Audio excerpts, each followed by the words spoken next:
Are के classes में सभी दोस्तों का स्वागत है। आइए, आज है 29 नवंबर। तो 29 नवंबर के सभी इम्पोर्टेंट करेंट जो भी हैं उनको हम लोग डिस्कशन कर लेते हैं।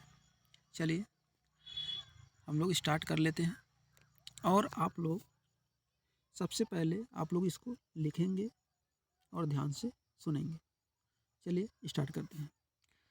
देखिए, पहला ही क्वेश्चन है, 53वें इंटरनेशनल फिल्म फेस्टिवल्स में किस फिल्म को गोल्डन पिकॉक अवार्ड दिया गया?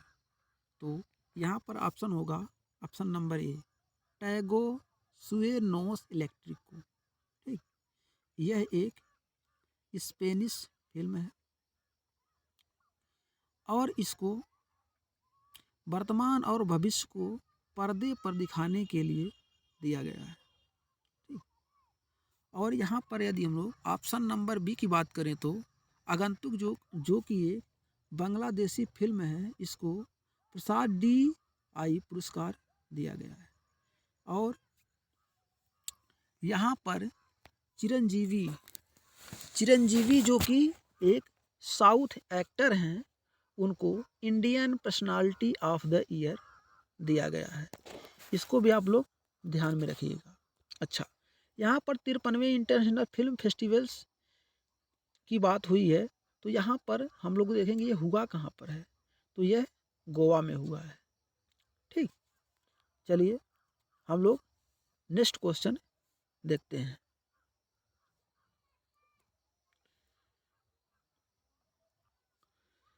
देखिए, हाल ही में कुवेम्पू राष्ट्रीय पुरस्कार के लिए किसे चुना गया है? तो यहाँ पर ऑप्शन क्या होगा? ऑप्शन नंबर यहाँ पर ये सही है। यहाँ पर इमायम को बी अन्नामलाई भी कहते हैं। यह एक तमिल लेखक हैं और यह कब दिया जाएगा? तो यह कुवेम्पू के 118वीं जयंती पर दिया जाएगा। ठीक, तो यहाँ पर ऑप्शन नंबर ए सही है। और अभी देखिए, हाल ही में भारत में सबसे best footballer of the year दिया गया था किसको? तो सुनील छेत्री को और मनीषा कल्याण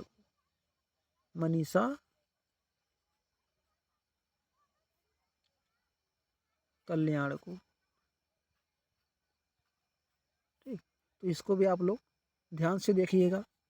अभी विश्व में सर्वश्रेष्ठ फुटबॉलर ऑफ द ईयर घोषित किया गया था, तो रॉबर्ट लेवांडोव्स्की को। और बैलन डी'ओर पुरस्कार दिया गया था, तो किसको? लियोनेल मेसी को। इसको भी आप लोग ध्यान में रखिएगा। अभी देखिए, चलिए हम लोग अगला क्वेश्चन देखते हैं। S&P ग्लोबल रेटिंग के अनुसार 2023-24 में भारत की आर्थिक वृद्धि दर कितनी प्रतिशत रहने का अनुमान है? तो यहाँ पर अनुमान कितना है? 6.5%। तो यहाँ पर ऑप्शन में ऑप्शन नंबर ए सही होगा। ठीक, इसको भी ध्यान में आप लोग रखिएगा।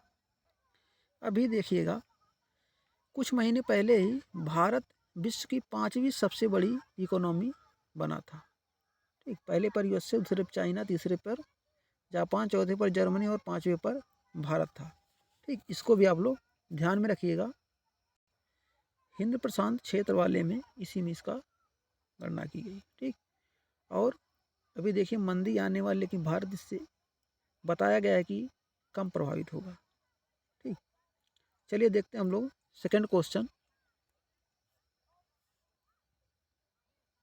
हाल ही में जर्मनी में राजनीतिक दल की प्रेसिडियम में चुने जाने वाले भारतीय मूल के पहले व्यक्ति कौन बने हैं? तो यहाँ पर गुरदीप रंधावा, ऑप्शन नंबर जो ये है वह सही होगा।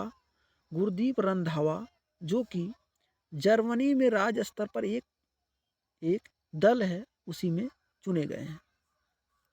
ठीक, तो इसको आप लोग ध्यान में रखिएगा। अब देखिए जर्मनी की बात आई है, जर्मनी से हम लोग थोड़ा सा देखते हैं। जर्मनी में रूर प्रदेश है, एडोल्फ हिटलर वहीं का था, जिसकी ऑटोबायोग्राफी क्या है, मीन कैम्प। और जर्मनी की राजधानी क्या है, बर्लिन। ठीक, इसको भी आप लोग ध्यान में। अभी देखिए अमेरिका में बनी थी कमला हैरिस, जो कि भारतीय मूल की उपराष्ट्रपति हैं। जसिंका अर्डन अभी देखिए न्यूजीलैंड में है। और अभी भारतीय मूल के प्रधानमंत्री ऋषि सुनक बने हैं, जो कि ब्रिटेन के पहले भारतीय मूल के प्रधानमंत्री बने हैं।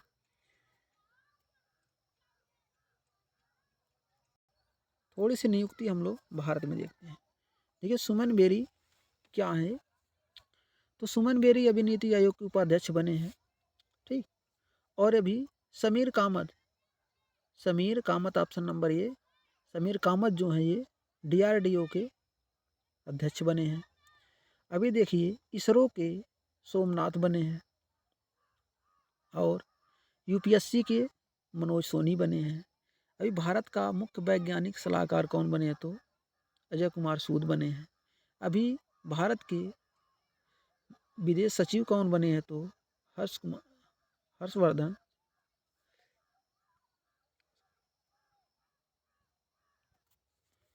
और भारत के विदेश मंत्री कौन है, तो एस जयशंकर। इसको भी आप लोग ध्यान में रखिएगा। चलिए नेक्स्ट क्वेश्चन हम लोग देख लेते हैं। हाल ही में केंद्र सरकार ने लैंगिक हिंसा के प्रति महिला और लड़कियों को जागरूक करने के लिए किस अभियान को शुरू किया है, तो इसको भी आप लोग ध्यान से देखिएगा, क्योंकि इस समय चर्चा में है। और यहाँ पर ऑप्शन नंबर ए सही होगा। ठीक, क्यों, नई चेतना अभियान। ठीक, इसको इसलिए शुरू किया गया है कि आज महिला एवं लड़कियों के प्रति जो क्रूरता फैलती जा रही है, उसी को रोकने के लिए इसको स्टार्ट किया गया है। ठीक, तो इसको भी ध्यान में रखिएगा। अभी देखिए पॉइजन पील, ऑप्शन नंबर बी जो है, यह पॉइजन पील अभी ट्विटर के लिए चलाया गया था एलोन मस्क के खिलाफ। ठीक, और अभी ऑपरेशन गंगा यह यूक्रेन में फंसे भारतीयों को वापस लाने के लिए चलाया गया था। ठीक, और यहाँ पर ऑपरेशन देवी शक्ति, जो कि अफगानिस्तान में फंसे भारतीयों को वापस लाने के लिए चलाया गया था। ऑपरेशन पोलो कब चलाया गया था, तो हैदराबाद में निजाम के खिलाफ चलाया गया था। ऑपरेशन मेघदूत कब चलाया गया था, तो 1984 में चलाया गया था, सियाचिन ग्लेशियर से पाकिस्तानियों को भगाने के लिए। और ऑपरेशन ट्रायोडेंट कब चलाया गया था, तो या इसी का नाम है ऑपरेशन त्रिशूल, 1971 में, जब बांग्लादेश को हम लोग आज़ाद किए थे। ठीक, तो इन सबको ध्यान में आप लोग। चलिए नेक्स्ट क्वेश्चन देख लेते हैं। KVIC के अध्यक्ष मनोज कुमार ने कहां पर हाथियों से बस्तियों को बचाने के लिए महत्वाकांक्षी परियोजना RHB शुरू की है, तो यहाँ पर ऑप्शन नंबर ए सही होगा। ठीक, यहाँ पर ऑप्शन नंबर ए सही होगा, क्योंकि मनोज कुमार ने इसको उत्तराखंड के नैनीताल से स्टार्ट किए हैं। और इससे होगा क्या, यहाँ पर जो हाथी और मनुष्य के बीच संघर्ष है, इसको रोका जाएगा। इसमें मधुमक्खी पाली जाएंगी और हाथियों के आने वाले रास्ते पर ही उनको रखा जाएगा, जिससे हाथियों से लोगों की भिड़ंत ना हो। इसी को कम करने के लिए इसको स्टार्ट किया गया है।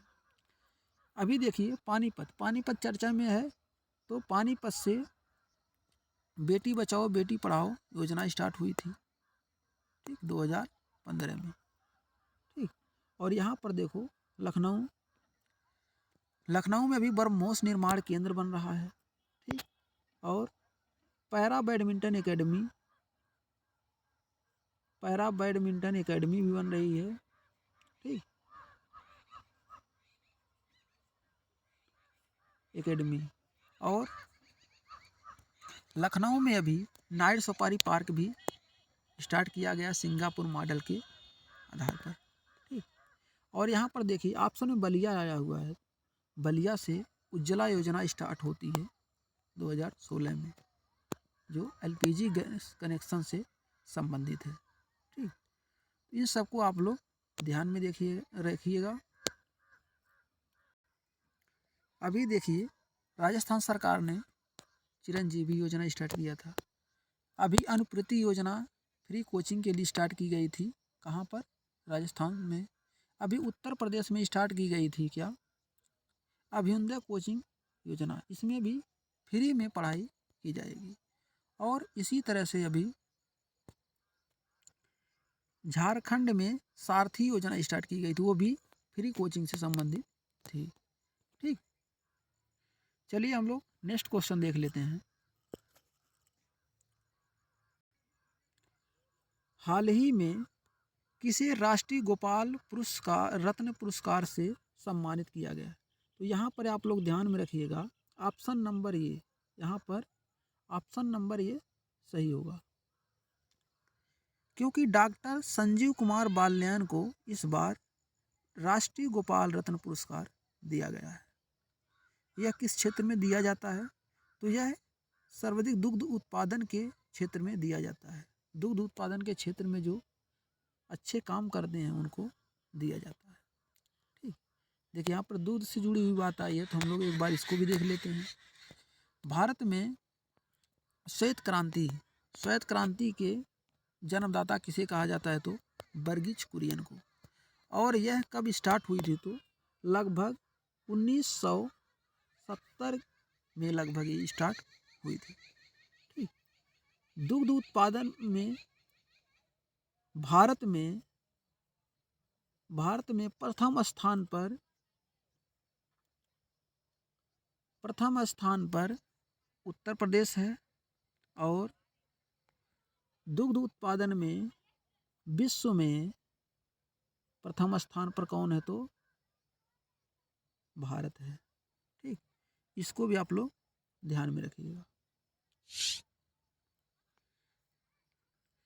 अभी देखिए सब्जी उत्पादन में उत्तर प्रदेश प्रथम स्थान पर है। मछली उत्पादन में तमिलनाडु प्रथम स्थान पर है। सभी खाद्यान्नों में उत्पादन में उत्तर प्रदेश प्रथम स्थान पर है। ठीक, तो इन सबको ध्यान में रखिएगा। दाल के उत्पादन में कौन है? तो मध्य प्रदेश है। और मसालों का घर किसे कहा जाता है? तो केरल को कहा जाता है।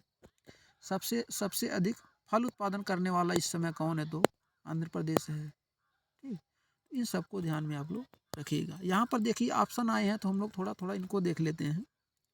यहाँ पर ऑप्शन नंबर बी है। देखिए ऋषि सुनक जो कि लिज ट्रस ब्रिटेन के प्रधानमंत्री थी, और वो इस्तीफा दी है। तो इस समय ऋषि सुनक ब्रिटेन के भारतीय मूल के पहले प्रधानमंत्री हैं। ठीक, राजीव कुमार की बात करें तो राजीव कुमार इस समय भारत के मुख्य चुनाव आयुक्त हैं। और सुमन बेरी की बात करें तो सुमन बेरी क्या है? नीति आयोग के उपाध्यक्ष इस समय सुमन बेरी हैं। ठीक, इन सबको ध्यान में आप लोग रखिएगा।